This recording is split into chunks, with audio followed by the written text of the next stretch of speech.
Story 1. ITA for telling my brother that he shouldn't bring his wife to our dad's funeral. Not the a-hole. Throwaway and on phone.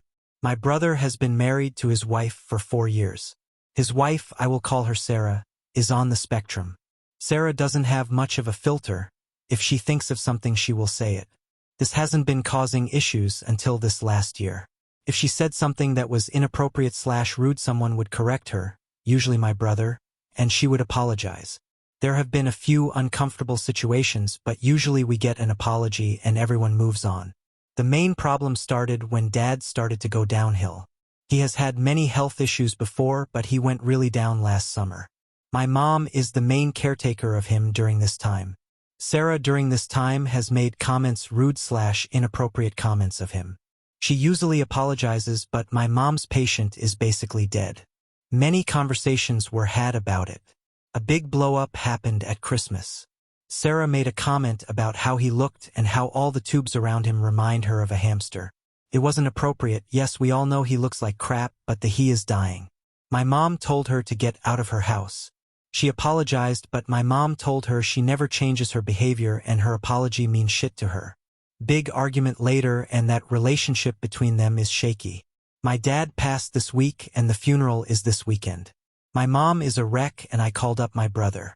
I told him it would be a horrible idea to bring his wife to the funeral. If she makes an inappropriate comment at the funeral, it would destroy a lot of relationship and I think mom would lose her shit. I also explained that even with your help before, it hasn't stopped her from making comments. Everyone is going to be high emotions and it would be a very bad situation. Also, she wasn't respectful when he was alive. This started an argument and he is calling me a jerk. AITA for giving him that advice. Comments. NTA, as someone on the spectrum, I can understand her behavior initially, but when you are repeatedly told, you should be able to learn. I mess up socially and say stupid things, but when someone says something I realize, oh, do not say anything on this topic unless it's genuine and serious or you're asked. She could have been quiet if she could not control herself. That would have shown empathy.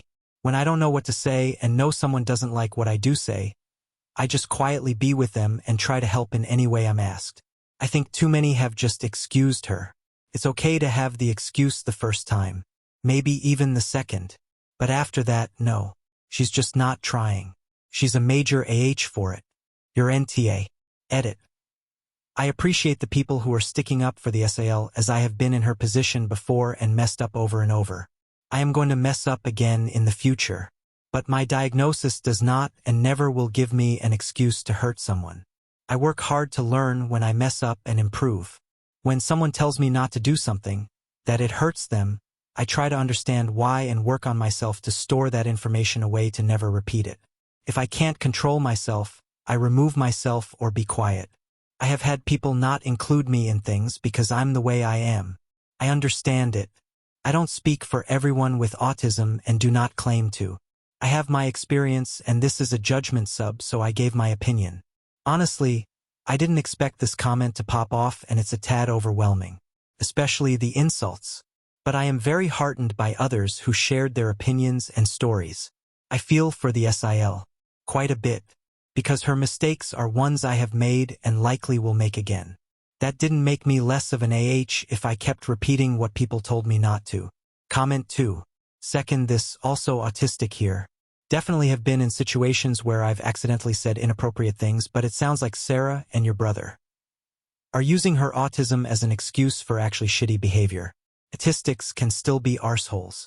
Story 2. Mom whines about me giving bubble gum cigars to my cousin's wife and her kids. My dad gets annoyed with her refuses to allow his employer program to give away desks and chairs to her church mentoring program. When I was 19, my sister had her first child.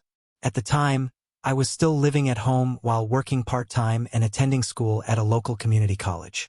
My maternal grandmother, now deceased, lived next door, and there is a guest house in her yard that she rented out. My cousin had gotten married a couple of years before and his wife had 2 sons from a previous marriage. They moved into the guest house while looking for a home to buy in area. My sister lived 2.5 hours away and my parents went to stay with her and her husband when the due date was nearing. My sister's son was born on Tuesday. I went to a store and bought a few boxes of those It's a Boy bubblegum cigars. Friday rolled around and went over to my grandmother's house to show pictures of my nephew that my parents had emailed. My cousin, his wife, and her kids were having dinner with my grandma. I showed them the pics and I gave them all bubblegum cigars. The next day I went to the city my sister and her husband were living in. I took the boxes of bubblegum cigars over. My mom noticed that one box had been opened and I mentioned giving cigars to my grandma, cousin's wife, and her kids. My mom got pissy and said that I shouldn't have given bubblegum cigars to my cousin's stepkids because they aren't family. Her words. My dad heard this and laid into her and said that my cousin's stepkids are family and need to feel welcomed. He also mentioned that since I paid for the bubblegum cigars, I should have some say in who receives them. My dad was working in the mining industry back then, and the company he worked for had a program in which older office desks and chairs would be donated to nonprofit places like animal shelters, homeless shelters, group homes for disabled people, churches, free clinics, etc. In years prior, he had been able to get desks donated to the church we attended. A few months after my mom's wine fest over bubblegum, my dad's employer gave him decision-making power in where to donate desks and chairs. My mom immediately suggested a mentoring program at the church that was held in the parish center on weekends. My mom volunteered with that program. My dad refused and said that he was annoyed with the comments she made about my cousin's stepkids and that he wasn't going to help out her mentoring program. She of course whined about it. My dad's comment was that she needed to actually have a Christian attitude, which includes making relative stepkids feel welcomed. Story 3. In-laws are having trouble with the dress code. I'm afraid they will be very underdressed. Dress/attire. Hi all. I'm having trouble explaining the dress code to my in-laws. The dress code is semi-formal/cocktail with both Indian and Western clothing allowed. I'm Indian, in-laws are white. They are afraid of messing up the dress code and standing out negatively on the day. I have shown them my dress and showed them what Indian weddings are typically like. I have offered to go shopping with them. They still bought the most plain and basic dresses and are asking for my opinion. The dresses are what I would wear to go for dinner at a semi-nice restaurant. Not at all cocktail or semi-formal. I think the clothes are too plain for any wedding, but especially an Indian one. How do I steer them in the right direction without sounding rude or obnoxious?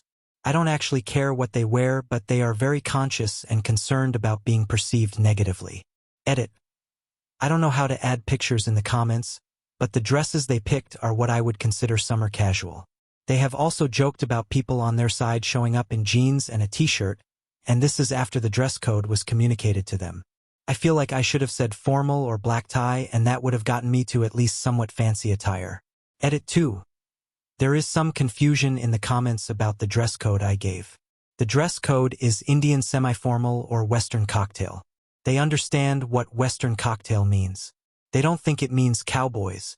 I also told them that since the Indian side will be very dressed up, they can feel free to go all out with their dresses and/or accessories.